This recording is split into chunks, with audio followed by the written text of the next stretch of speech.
Friends, welcome back to my channel సరదా ముచ్చట్లు vlog. ఈరోజు వ్లాగ్ ఏంటంటే అండి, బిఫోర్ ప్రెగ్నెన్సీ మనం తీసుకు కేర్ ఏంటి అనేది ఇన్ డీటెయిల్గా ఎక్స్ప్లెయిన్ చేస్తాను. దాంట్లో మెయిన్ ప్రాబ్లం వచ్చేసి డెంటల్ది. దాని గురించి డీటెయిల్గా ఎక్స్ప్లెయిన్ చేస్తాను ఈరోజు వీడియో. అదనమాట ప్రెగ్నెన్సీ ముందు ఇంకా ఏమేమి కేర్ చేయొచ్చు అని ఈచ్ అండ్ ఎవ్రీథింగ్ ఎక్స్ప్లెయిన్ చేస్తాను. ఎవరైతే మన ఛానల్ని ఫస్ట్ టైం చూస్తున్నారో సబ్స్క్రైబ్ చేయడం మాత్రం అస్సలు మర్చిపోకండి.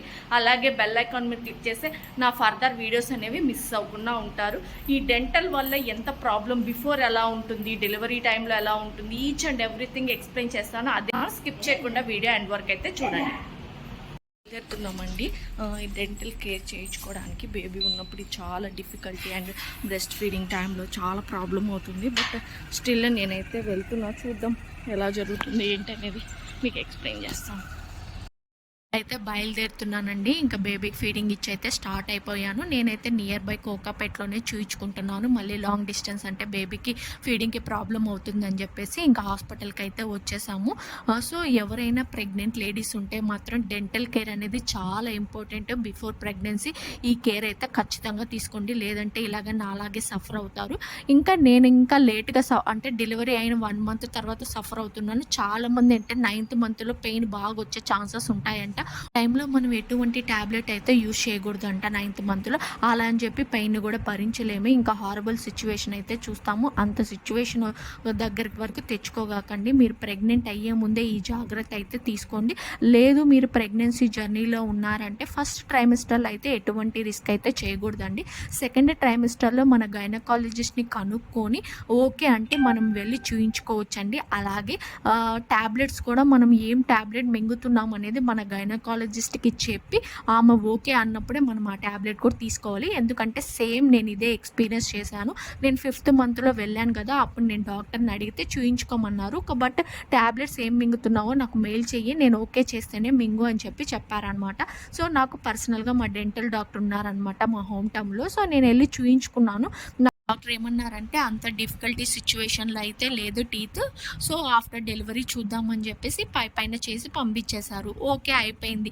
తర్వాత డెలివరీ అయిన 1 monthకి నాకు ఈ పెయిన్ వచ్చింది కదా, నేను మళ్ళీ మా పర్సనల్ డాక్టర్ని అయితే కాంటాక్ట్ అయ్యాను. కాంటాక్ట్ అయినప్పుడు డాక్టర్ ఏమన్నారు, బ్రెస్ట్ ఫీడింగ్కి ఎఫెక్ట్ అవ్వకుండా ఉండే ట్యాబ్లెట్ ఇవ్వమని అడిగాను, ఇచ్చారు. బట్ నాకు అది ఎటువంటి రెస్పాన్స్ లేదు. సో తర్వాత యాంటీబయాటిక్స్ అయితే ప్రొవైడ్ చేశారు. నేను యాంటీబయాటిక్స్ అయితే మింగాను. నేను పిల్లల డాక్టర్ని కూడా అడిగాను అనమాట, బేబీ డాక్టర్ ఏమంటే ఇట్లా యాంటీబయాటిక్స్ తీసుకున్నా టీత్ ప్రాబ్లం ఉందంటే నువ్వు ట్రీట్మెంట్ అయినా చేయించుకో, నో ప్రాబ్లం. మరి యాంటీబయాటిక్స్ కాకుండా వేరే ట్యాబ్లెట్స్ ఇస్తే చెప్పు, నేను అప్పుడు చెప్తాను అని చెప్పారు. సో ఓకే ఫైన్ అనుకొని యాంటీబయాటిక్స్ అయితే మింగడం స్టార్ట్ చేశాను. ఎందుకంటే ఇంటికి వెళ్ళిపోతాం, అక్కడ చూయించుకుందాము అనేసి. యాంటీబయాటిక్స్ మింగడం వల్ల ఏమవుతుందంటే మిల్క్ ప్రొడక్షన్ అనేది బాగా తగ్గిపోయింది అనమాట. పర్సనల్గా ఎక్స్పీరియన్స్ చేస్తున్నాను, అందుకే షేర్ చేస్తున్నాను. బాగా తగ్గిపోయింది. ఇంకా నేను బేబీకి మిల్క్ తగ్గిపోతే బేబీ ఏడుస్తుంది, ఇంకా ఫార్ములా అయితే పోయడం ఇంట్రెస్ట్ లేదు. సో అందుకని చెప్పి నేను ఇక్కడ కోకాపేటలోనే చూయించుకున్నాను. నాకైతే రూట్ కెనాల్ ట్రీట్మెంట్ చేయాలి అని చెప్పారు, నాకు పుచ్చిన పన్ను ఉంది కాబట్టి. అండ్ ఇంకోటి ఏమైందంటే రూట్ కెనాల్ చేశారు, తర్వాత దాని పక్కనే విజ్డమ్ టీత్ అనేది స్టార్ట్ అయ్యిందనమాట. చాలా వరకు ప్రెగ్నెన్సీ డెలివరీ అయిన తర్వాత చాలామందికి కూడా విజ్డమ్ టీత్ ఈ టైంలోనే వస్తుందండి. నేను ఒక 2-3 మెంబర్స్ని చూసాను. మేబీ ఇంకా వస్తుందో రావట్లేదో నాకు ఐడియా లేదు.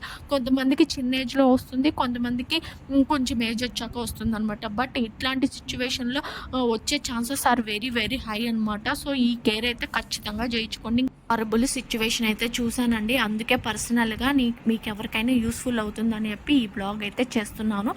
విషయం ఏంటంటే ఈ రూట్ కెనాల్ ట్రీట్మెంట్ మనకి చేసేటప్పుడు అనెస్థీషియా కూడా ఇస్తారండి. అనెస్థీషియా వల్ల పెద్ద ఎఫెక్ట్ ఉండదు బేబీకి, బట్ స్టిల్ తీసుకోకపోతేనే బెటర్ అని అన్నారనమాట డాక్టరు. మీరు ఎంత పెయిన్ భరించగలుగుతారో అంత పెయిన్ భరించండి, ఇంకా భరించలేనప్పుడు చూద్దాము మనం అనెస్థీషియాకి అని అన్నారు. సో నేను మ్యాక్సిమం అయితే భరించేశానండి. ఎందుకంటే మళ్ళీ బేబీకి ఎఫెక్ట్ అవుతుందని చెప్పి రిస్క్ ఎందుకులే, ఎంత భరించగలుగుతానో అంత భరించేశాను అనమాట. సో ఈ సిచ్యువేషన్ దాకా ఎవరు కూడా తెచ్చుకోగాకండి. ప్రెగ్నెన్సీ బిఫోరే ప్లాన్ చేసుకోండి, లేదంటే వచ్చేసిన తర్వాత మిడిల్ అయినా ప్లాన్ చేసుకోండి. కొంతమందికి ట్రీట్మెంట్ స్టిల్ ఆన్‌గోయింగ్‌లోనే ఉందండి. ఎందుకంటే పెయిన్ గాబట్టి ఒకేసారి ఎక్కువ చేయించినా పెయిన్ భరించలేనని చెప్పేసి నాకు ఎక్కువ సిట్టింగ్స్ అయితే పిలిచారనమాట. సో, స్టిల్ ఆన్‌గోయింగ్‌లోనే ఉంది ప్రాసెస్ అనేది. అండ్ విజ్డమ్ టూత్ గురించి అయితే నేను ఇంకా ఇప్పుడు రిస్క్ చేయదలుచుకోవట్లేదండి. తర్వాత ఎప్పుడైనా చూద్దాంలే అని చెప్పి లైట్ తీసుకున్నాను.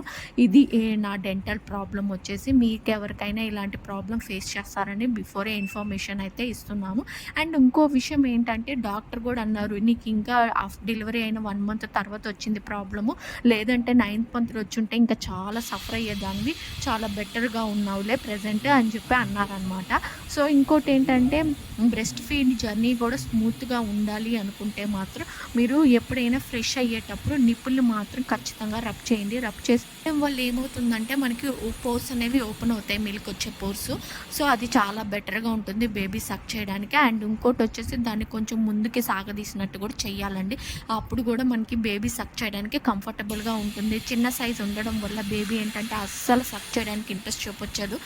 నచ్చదండి. నేనైతే ఇది బాగా ఎఫెక్ట్ అయ్యాను. ఎందుకంటే బిఫోర్ నాకింత నాలెడ్జ్ లేదనమాట. నేనెక్కడ కూడా వినలేదు. సో, దానివల్ల ఏమైపోయిందంటే నాది చాలా చిన్న సైజ్ ఉండడం వల్ల బేబీకి టైం పట్టింది సక్ చేయడానికి. బట్ సక్ అయితే చేశారు. అది ఎలా చేయించాను అనేది నేను బ్రెస్ట్ ఫీడ్ జర్నీలో ఎక్స్‌ప్లెయిన్ చేస్తున్నాను. ఇన్‌కేస్ ఎవరికైనా కావాలంటే ఒకసారి వెళ్లి చెక్ చేయండి. సో, ఇది కూడా చాలా చాలా ఇంపార్టెంట్. పర్సనల్‌గా నేను ఎక్స్‌పీరియన్స్ చేసిన dental problem and breast feeding problem 2 మీతో షేర్ చేశాను. మీకు యూస్‌ఫుల్‌గా ఉంటుందనుకుంటున్నాను. నేను ఇంక ఇంటికైతే వచ్చేసానండి. ట్రీట్మెంట్ చేయించుకొని ఆ రోజు చాలా టైం అయితే పట్టింది. 1 ½ అవర్ దాకా టైం పట్టిందనమాట. ఇంకా బేబీకి ఫీడింగ్ కూడా ఎఫెక్ట్ అవుతుంది మనకి, హెల్త్ ఏదైనా బాగాలేకపోతే. ఇలాంటప్పుడు చాలా కేర్‌గా ఉండాలి ఫుడ్ విషయంలో అన్నిట్లో కూడా. సో, ఐ హోప్ మీకు ఈ వ్లాగ్ నచ్చింది అనుకుంటున్నాను. నచ్చితే లైక్ చేయండి, షేర్ చేయండి, సబ్స్క్రైబ్ చేయండి. ఇది నెక్స్ట్ డే నేను వెళ్ళినప్పుడు అనమాట. ఇంకో సిట్టింగ్‌కి వెళ్ళినప్పుడు చిన్న క్లిప్ అయితే తీశాననమాట. ఐ హోప్ మీకు నచ్చింది అనుకుంటాను. ఇన్ఫర్మేటివ్‌గా ఉందనుకుంటున్నాను.